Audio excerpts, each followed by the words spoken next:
Apa kata Nabi SAW? Mi'atun wa ishruna alf. Jumlah Nabi itu 120.000.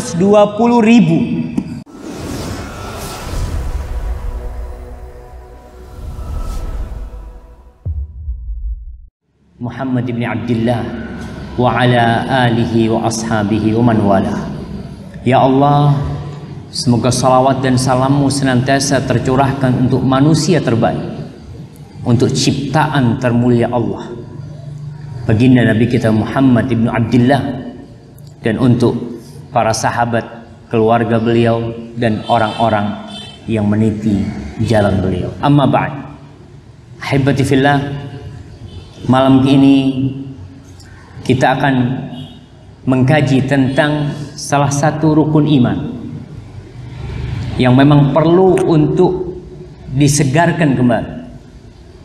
Saya yakin bahwa semua yang hadir di tempat ini, kaum muslimin secara keseluruhan, insya Allah mereka beriman dengan utusan-utusan Allah, kecuali orang yang pura-pura Islam. Karena beberapa waktu yang lalu kita mungkin mendengar berita bahwa MK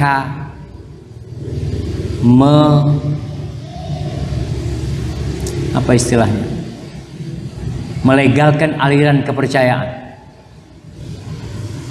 Bahwasanya ada orang-orang yang selama ini KTP-nya Islam, ternyata dia bukan muslim sebenarnya, pura-pura Islam. Memang dia mengatakannya kita memang harus ada agama. Akhirnya terpaksa mereka memilih Islam. Aliran kepercayaan ini ya kita tahu, aliran yang memang menyimpang dari ajaran Allah Jalla Jalaluhu. Kita akan berbincang tentang beriman kepada rasul-rasul yang Allah utus. Ketika Jibril alaihi salam bertanya kepada Rasulullah sallallahu alaihi wasallam, "Akhbirni 'anil iman." Kabarkan kepada aku tentang iman. Apa itu iman? Kata Rasulullah sallallahu alaihi wasallam, "An tu'mina billah wa malaikatihi wa kutubihi wa rusulihi wal yaumil akhir wa tu'mina bil qadari khairihi wa syarrihi." Kata Rasulullah SAW menguraikan apa yang dimaksud beriman adalah beriman kepada Allah, malaikat-malaikatnya, kitab-kitabnya, rasul-rasulnya, beriman dengan hari akhir, dan beriman dengan takdir baik dan buruk. Kita berbincang tentang rukun iman yang keempat, beriman dengan rasul-rasul Allah. Siapa sih mereka? Mereka manusia biasa yang Allah beri amanah untuk menjelaskan kepada umat manusia tentang keberadaan manusia di muka bumi. Untuk apa kita ada? Allah memberikan akal kepada kita, tapi akal tidak cukup untuk mengetahui mana yang halal dan mana yang haram. Akal juga tidak cukup untuk mengetahui secara detail tentang ajaran-ajaran agama. Tahu dari mana kita bahwa tata cara beribadah kepada Allah adalah sholat 5 waktu dalam sehari dan semalam? Kita tahu dari mana bahwasanya sholat itu dimulai dengan takbiratul ihram, diakhiri dengan salam? Kita gak bakal tahu. Kita tahu dari mana bahwa diwajibkan berpuasa selama bulan Ramadan, bermula dengan terbitnya fajar, berakhir dengan terbenamnya matahari. Dari mana kita tahu itu? Dari utusan-utusan Allah yang Allah mengutus kepada umat manusia. Allah memberikan mukjizat kepada mereka. Allah memberikan sarana kepada mereka yang dengan sarana itu, jazakallah, manusia yakin kalau orang ini spesial, nggak seperti manusia lain. Tapi ingat, mereka manusia. Nabi kita yang merupakan Sayyidul Mursalin, Nabi kita Muhammad sallallahu alaihi wasallam yang merupakan utusan Allah yang paling mulia. Apa kata dia? Qul innama ana basyarun mithlukum yuha ilayya annama ilahukum ilahu wahid faman kana yarju liqa'a rabbih falyamal amalan salihan wala yusyrik biibadati rabbih ahad. Katakan bahwasanya aku manusia sama seperti kalian. Sama. Jadi para nabi itu ya makan. Bukan mereka tidak makan.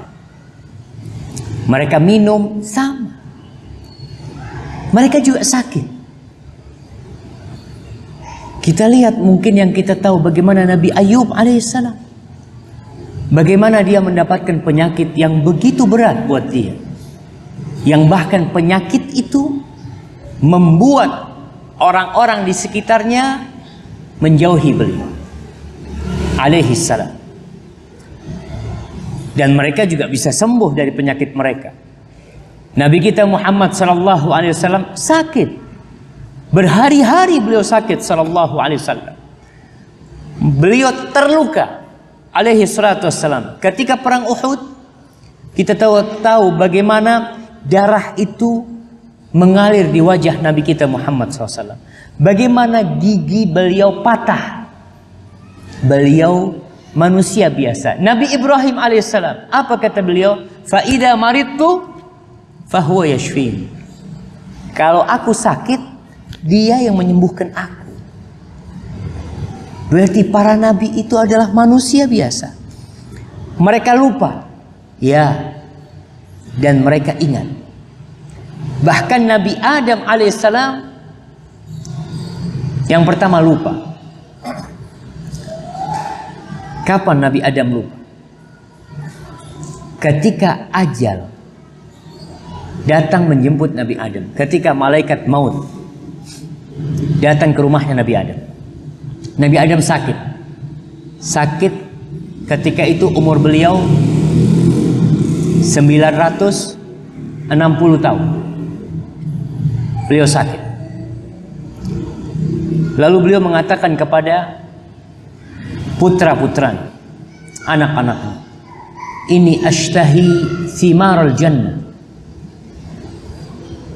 Kata Nabi Adam, aku kok kepingin makan buah surga. Beliau pernah di surga. Beliau mengetahui bagaimana rasanya buah surga. Tatkala beliau sakit, beliau ingin buah surga. Lihat bagaimana anak-anak yang soleh berbakti kepada bapak. Bapaknya kepingin buah surga. Sang anak semuanya keluar mencari buah surga. Tidak ada yang mengatakan, Bapak, kau masa nggak tahu, kau di dunia, engkau berada di dunia sekarang nih, nggak mungkin bisa merasakan buah surga. Tapi anak yang berbakti, apapun yang diminta orang tuanya, maka dia berusaha untuk menyenangkan hati orang tua. Walaupun mereka tahu tidak mungkin menghadirkan buah surga, tapi mereka berusaha. Tatkala anak-anaknya keluar, mereka bertemu dengan segerombolan manusia yang mereka adalah malaikat-malaikat Allah yang diutus dalam wujud manusia, sedang membawa cangkul, membawa sero, membawa alat untuk menggali. Ditanya sama malaikat-malaikat, kemana kalian pergi? Qalu inna abana yashtahi thimaral jannah. Sesungguhnya bapak kami kepingin makan buah surga. Kata malaikat-malaikat, irji, kalian pulang. Sudah waktunya abamu meninggal dunia. Datang nih malaikat maut. Dan kita tahu semua nabi itu tidak ada yang meninggal dunia kecuali ditawarin. Dikasih pilihan, mau meninggal sekarang atau mau lanjut. Masuk malaikat maut, menjumpai Nabi Adam alaihissalam. Nabi Adam tahu mereka adalah malaikatul maut. Nabi Adam mengatakan, baqiya min umri 40 sana. Umurku masih tersisa 40 tahun, kata dia. Kata malaikat maut, mungkin dirimu lupa. Bukankah engkau telah memberikan 40 tahun dari umurmu kepada salah satu anak? Kepada siapa Nabi Adam memberikan 40 tahun umurnya? Nabi Daud alaihissalam, sahih. Jadi tatkala Nabi Adam di surga, Allah itu mengeluarkan bagi Nabi Adam alaihissalam semua anak keturunannya. Di setiap dahi anak keturunannya, di antara dua matanya itu ada cahaya. Salah satu di antara anak keturunannya itu ada yang cahayanya mengagumkan Nabi Adam alaihissalam. Lalu Nabi Adam bertanya, "Ya Rabbi, man hadha?" Ini siapa nih? Katanya, "Hadha Daud min dzurriyyati." Itu Daud dari anak keturunanmu. "Kam ja'alta lahu min umur?" Berapa tahun umurnya dia kau jadikan? Allah mengatakan sittina sana, 60 tahun. Lalu Nabi Adam mengatakan, "Ya Rabbi, ya ij'al lahu min umri 40 sana." Jadikan dia, bagi dia dari umurku 40 tahun. Maka akhirnya umur Nabi Daud 100 tahun. Nabi Adam lupa. Rasulullah SAW ketika menceritakan hal ini mengatakan, "Nasiya Adam." Adam lupa, akhirnya anak keturunannya semuanya lupa. Jadi manusia diciptakan memiliki kodrat pelupa. Para nabi pun lupa. Tapi lupa mereka tidak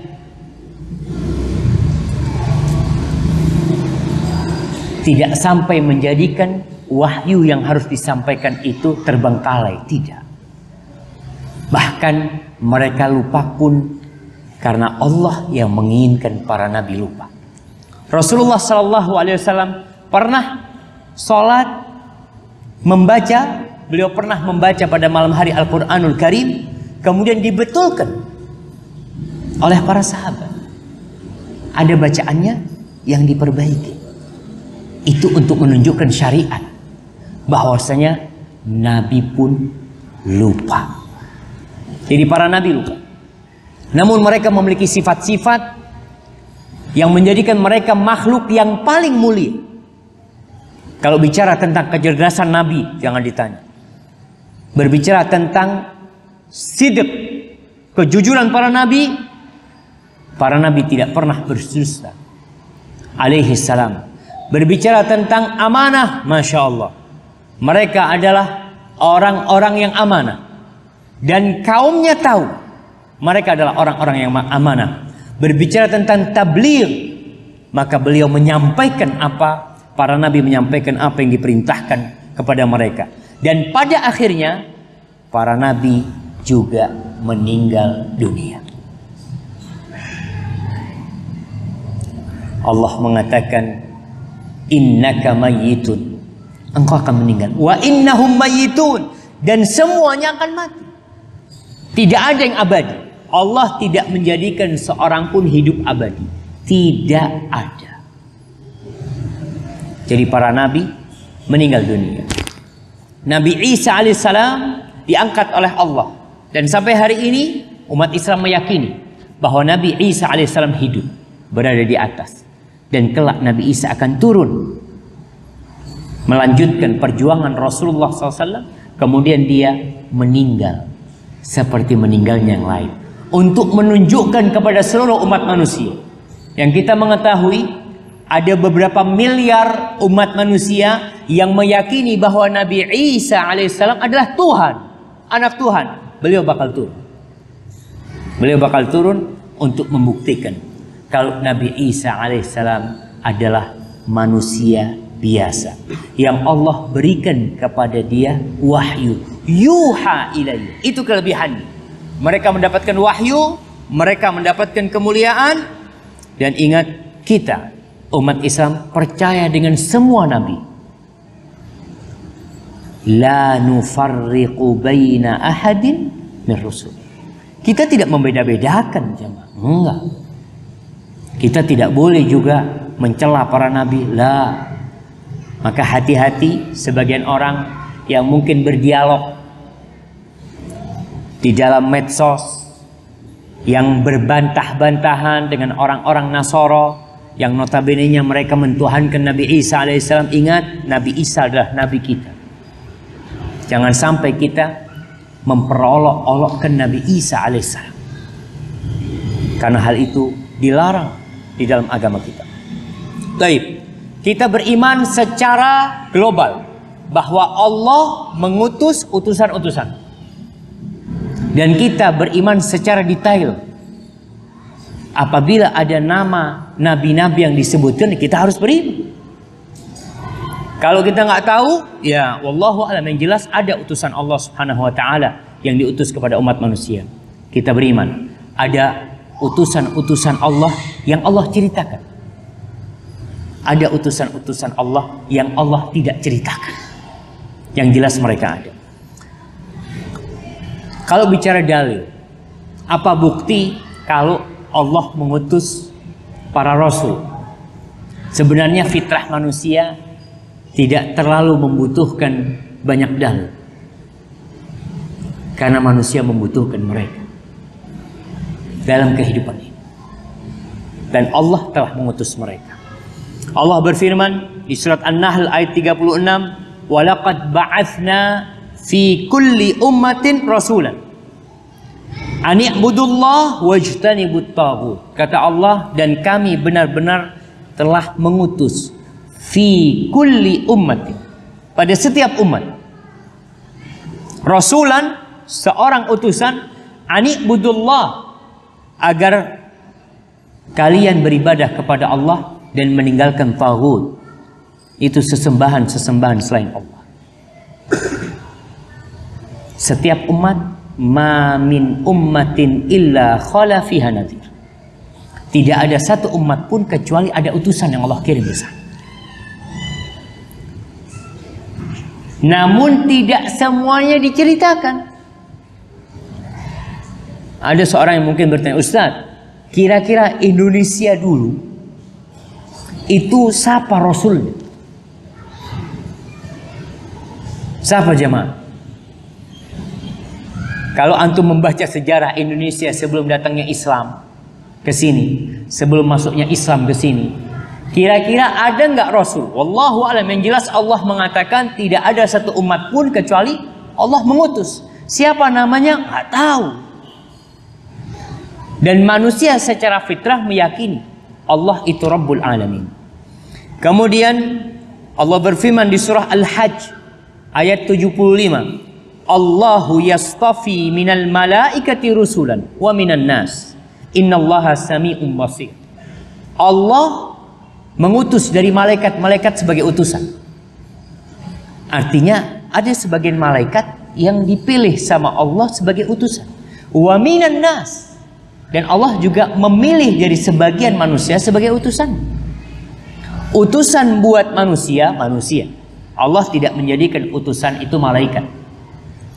Karena orang-orang musyrikin ketika mereka melihat Rasulullah sallallahu alaihi wasallam, kok utusannya manusia biasa? Kenapa Allah tidak mengutus malaikat? Kenapa yang diutus manusia seperti kita?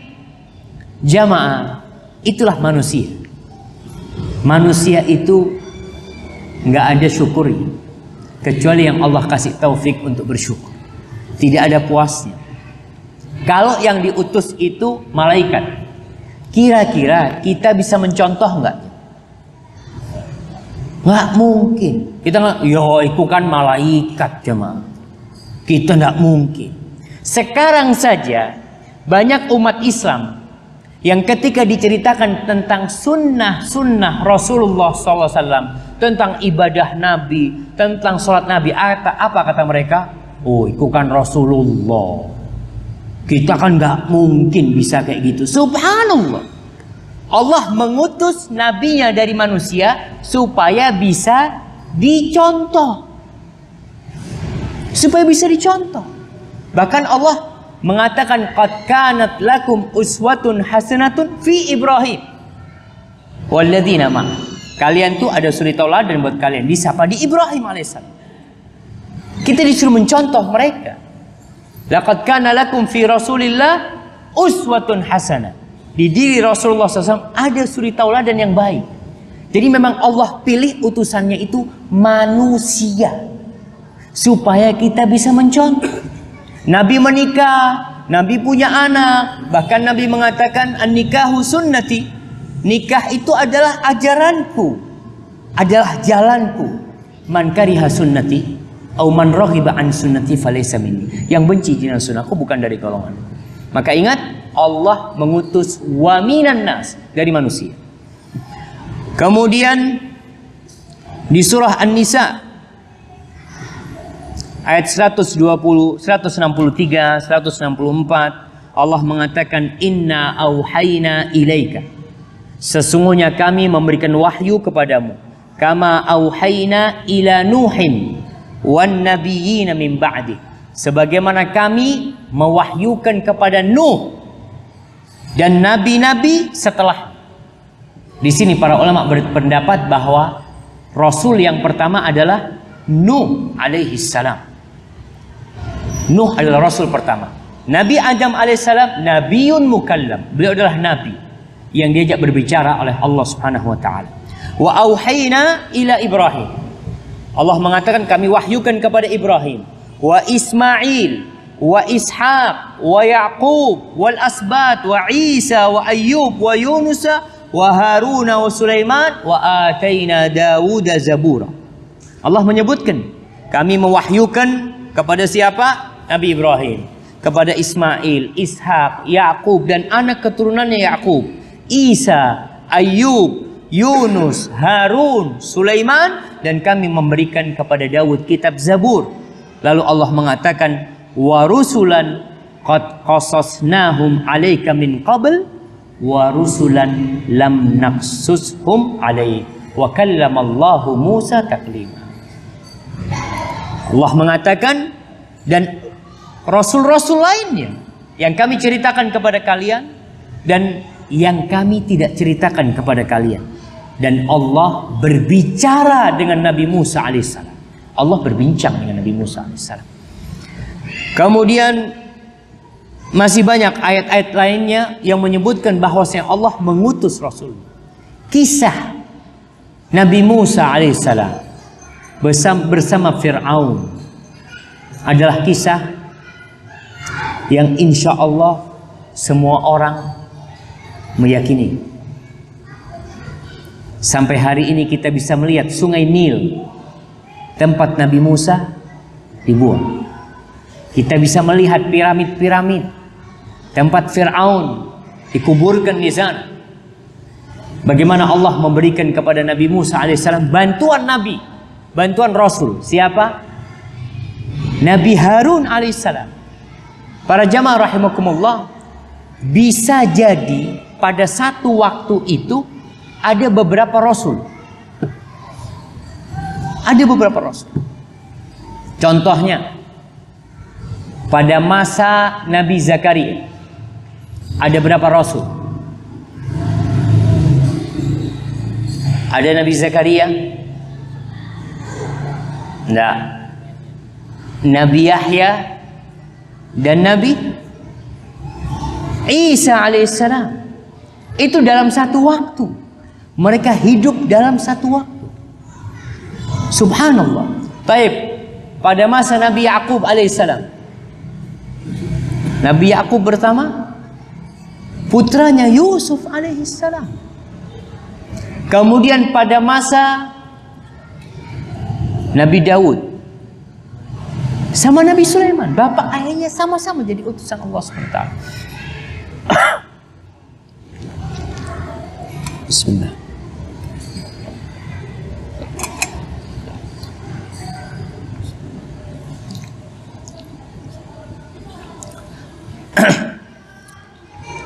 Kemudian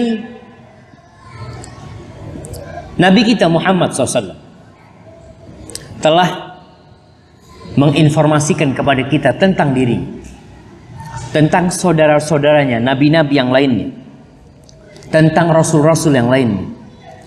Beliau mengatakan, ma ba'atsallahu min nabiyyin illa anzara qaumahu al-a'war al-kadzdzab.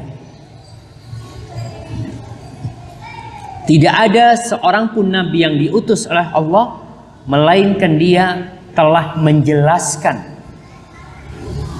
mewanti-wanti umatnya akan kedatangan Dajjal. Itu semua nabi. Kemudian Nabi mengatakan la tafadalu bainal anbiya. Kalian jangan membanding-bandingkan antara para nabi, jangan. La nufarriqu baina ahadin min rusul. Antum bisa bayangkan, Nabi mengatakan hal itu padahal beliau tahu beliau adalah Nabi yang paling mulia.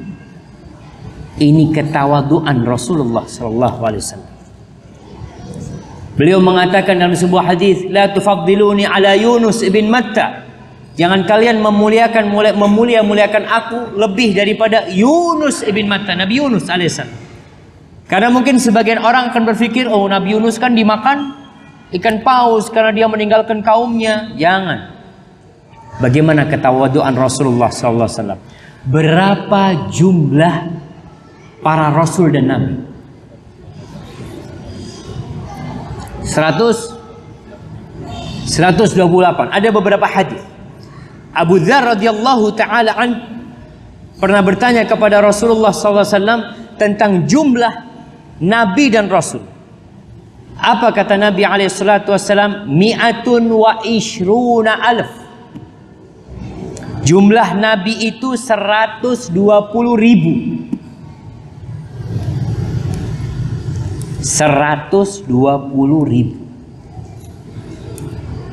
Jadi mungkin nggak di Indonesia ada Nabi dulu? Mungkin saja. Apalagi ketika pulau-pulau ini saling berjauhan. Kita nggak tahu. Tapi yang jelas ini sabda Nabi SAW. Mi'atun wa ishruna alf.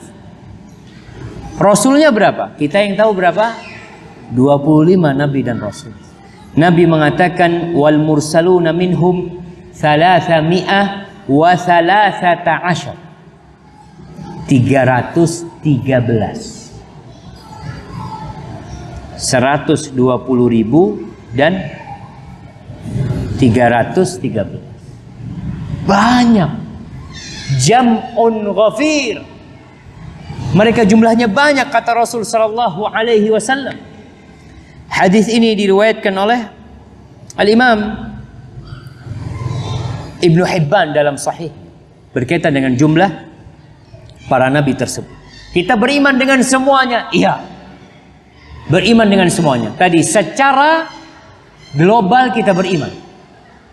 Secara detail yang tahu namanya, antum harus percaya dengan namanya. Percaya enggak dengan Nabi Musa? Iya percaya. Percaya enggak dengan Nabi Isa? Iya percaya. Percaya enggak kalau jumlah Nabi itu 120.000? Kebanyakan lah. Masa banyak sekali gitu. Ini dibutuhkan dalil. Kalau memang ada dalilnya, ana percaya.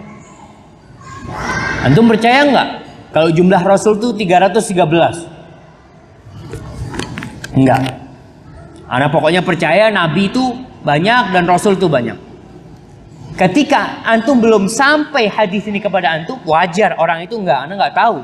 Pokoknya jumlah Rasul itu banyak. Namun tatkala kita sudah membaca hadis ini, maka kita percaya bahwa jumlah utusan Allah berapa? Rasulnya 313. Dan semua nabi itu, andai kata hidup, mereka wajib mengikuti syariatnya Nabi kita Muhammad sallallahu alaihi wasallam. Rasulullah sallallahu alaihi wasallam mengatakan, "Walladzi nafsi biyadihi law anna Musa kana hayyan ma wasi'ahu illa an yattabi'ani."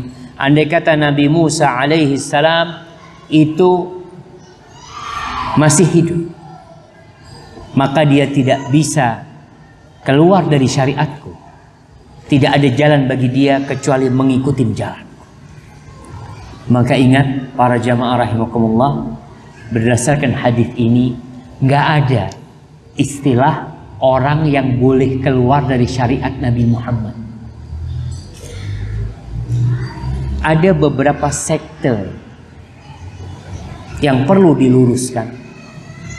Yang mereka mengatakan ana sudah nggak wajib sholat. Kenapa? Makomnya beda jemaah. Antum masih wajib sholat, ana sudah nggak wajib sholat. Subhanallah. Bukankah sholat kewajiban? Nah, terus kenapa engkau bisa keluar dari syariat itu? Ya, ana mendapatkan apa? Mendapatkan wahyu. Jadi nabi lagi. Dan ada jemaah. Di kampung ana, mungkin pernah ana ceritakan. Ana punya ipar tuh datang ke tempatnya orang bikin yang buat ngopen itu open yang dari aluminium itu yang dia bikin pakai tangan. Itu orangnya nggak sholat. Ditanya sama ipar anak, Mas, opo udah sembahyang Mas? Yo, aku wis bedo makome. Awakmu kan fik syariat, aku wis ma'rifat bi hakikat. Udah nggak perlu sholat. Di sini Rasulullah SAW mengatakan, andai kata Nabi Musa hidup, maka tidak ada jalan bagi dia kecuali mengikuti Rasulullah SAW. Maka setiap umat wajib mengikuti syariatnya Nabi Muhammad SAW. Nggak ada yang boleh keluar. Ya dengan klaim dia adalah waliullah umpamanya, sehingga tidak wajib sholat, tidak wajib haji. Dia sudah tidak lagi melaksanakan kewajiban-kewajiban dengan dalih makomnya udah berbeda. Ini termasuk yang perlu diluruskan. Nah, kemudian Rasulullah SAW pernah dipanggil oleh seorang, ya khairal bariyah, wahai makhluk yang terbaik. Apa kata Nabi SAW? Zaka Ibrahim alaihissalam. Itu Ibrahim, manusia yang terbaik. Bagaimana tawaduknya Rasulullah Sallallahu Alaihi Wasallam. Kemudian Nabi kita Muhammad Sallallahu Alaihi Wasallam menginformasikan kepada kita bahwa pada malam Isra telah dikumpulkan di Baitul Maqdis, di Masjidil Aqsa. Semoga Allah Jalla Jalaluh mengembalikan Baitul Maqdis ke tangan umat Islam kembali. Rasulullah Sallallahu Alaihi Wasallam pernah berada di tempat itu. Padahal tempat itu masih dalam kekuasaan orang-orang Nasrani. Karena Isra-nya Nabi pada waktu beliau sallallahu alaihi wasallam masih di kota Mekah. Negeri itu masih dikuasai orang-orang Nasrani. Nabi datang ke sana. Dan di sana beliau sholat bersama seluruh nabi. Beliau menjadi imam di sana sallallahu alaihi wasallam. Subhanallah, berbicara tentang hal yang gaib. Bagaimana beliau bersolat dengan semua nabi? Beliau ketika berangkat Isra dari Mekah, sebelum masuk ke Masjidil Aqsa, beliau naik apa dari Mekah ke Masjidil Aqsa? Naik buraq. Buraq itu apa jemaah? Apa buraq itu? Buraq itu kendaraan. Dia itu seperti kuda, tapi di bawahnya kuda. Dunal baghla, tidak lebih besar dari baghla. Baghla itu campuran keledai sama kuda. Warnanya putih. Dan dia meletakkan tangannya di akhir mata dia memandang. Antum bisa bayangin. Lebih cepat dari kendaraan yang ada sekarang. Di mana dia memandang sampai ke sana. Itu buraq. Ketika beliau sallallahu alaihi wasallam mau masuk Masjidil Aqsa, mau masuk Palestina, di tengah jalan beliau melihat Nabi Musa sedang sholat di kuburan. Sedang sholat di kuburan. Ketika beliau masuk Masjidil Aqsa, beliau menjadi imam dan Nabi Musa ikut sholat di sana. Ketika beliau naik ke Sidratul Muntaha, di langit keberapa beliau berjumpa dengan Nabi Musa alaihissalam? Langit keberapa? Ke-6. Kelima bahkan enam. Berjumpa dengan Nabi Musa alaihissalam. Itulah alam ghaib jamaah. Yang kita tidak tahu. Tapi yang jelas kita percaya adanya nabi-nabi. Beliau berjumpa dengan Nabi Adam, beliau berjumpa dengan Nabi Musa bersama Nabi Ibrahim alaihissalam, Nabi Isa, Nabi Yusuf, subhanallah. Sallallahu alaihim jami'an wasallam. Itulah utusan-utusan Allah. Kemudian kalau berbicara tentang akal kita, rasio kita, menerima enggak? Menerima dengan adanya mereka. Kenapa? Allah mengutus Rasulnya untuk menjelaskan apa yang seharusnya mereka lakukan. Kalau tidak ada utusan Allah, manusia bisa berdalih, punya alasan nanti di hadapan Allah. Mereka bisa mengatakan, ya Allah, kami nggak tahu caranya ibadah gimana, nggak tahu kami caranya sholat.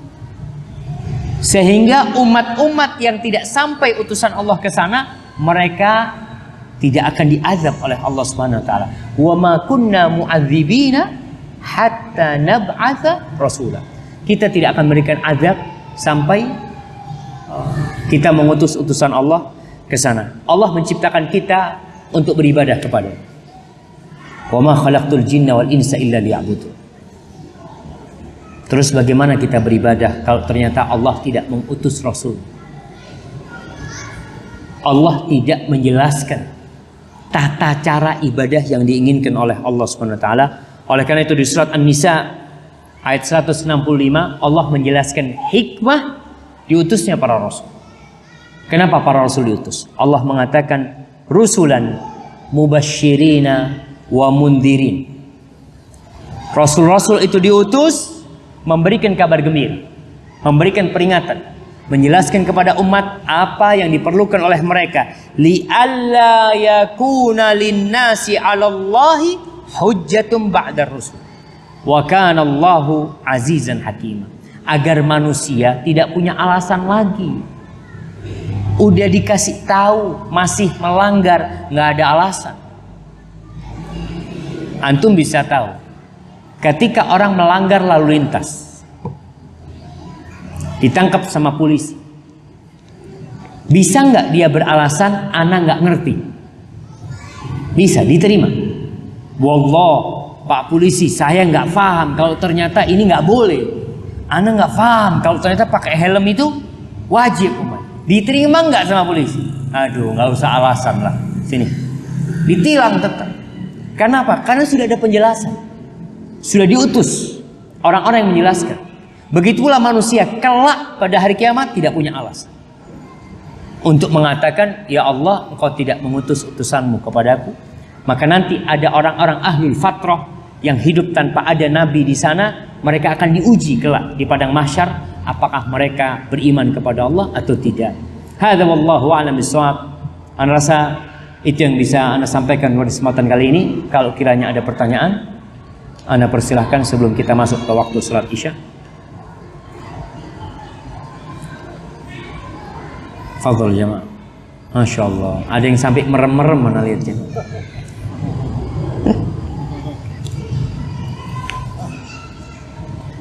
Mungkin ada yang bertanya, Ustaz, Nabi Khadir itu ada nggak? Mungkin yang dikenal Khidir. Khadir atau Khidir. Khadir itu artinya hijau. Ada nggak? Karena masih ada yang ketemu. Pernah ada seorang naik mobil jamaah.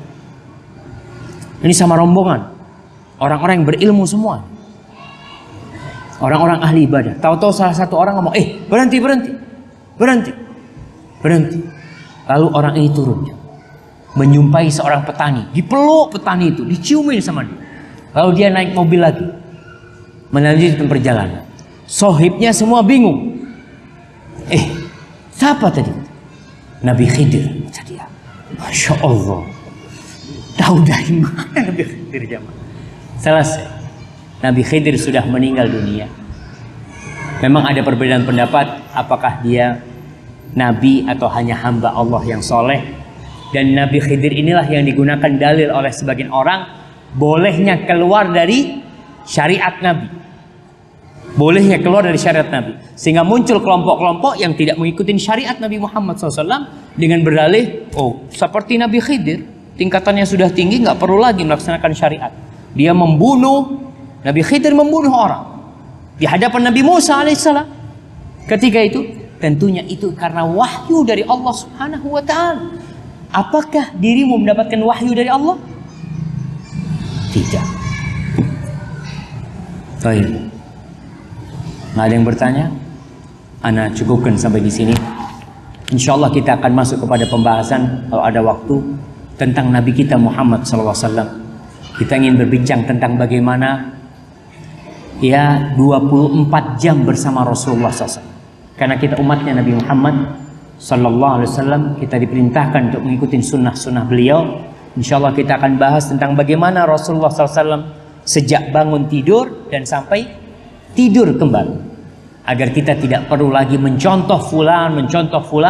Yang menjadi contoh kita adalah manusia terbaik yang bernama Muhammad ibnu Abdullah sallallahu alaihi wasallam. Hada wallahu a'lam bishawab. Itu yang bisa saya sampaikan. Subhanakallahumma wa bihamdika asyhadu an la ilaha illa anta astaghfiruka wa atubu ilaik. Wassalamualaikum warahmatullahi wabarakatuh.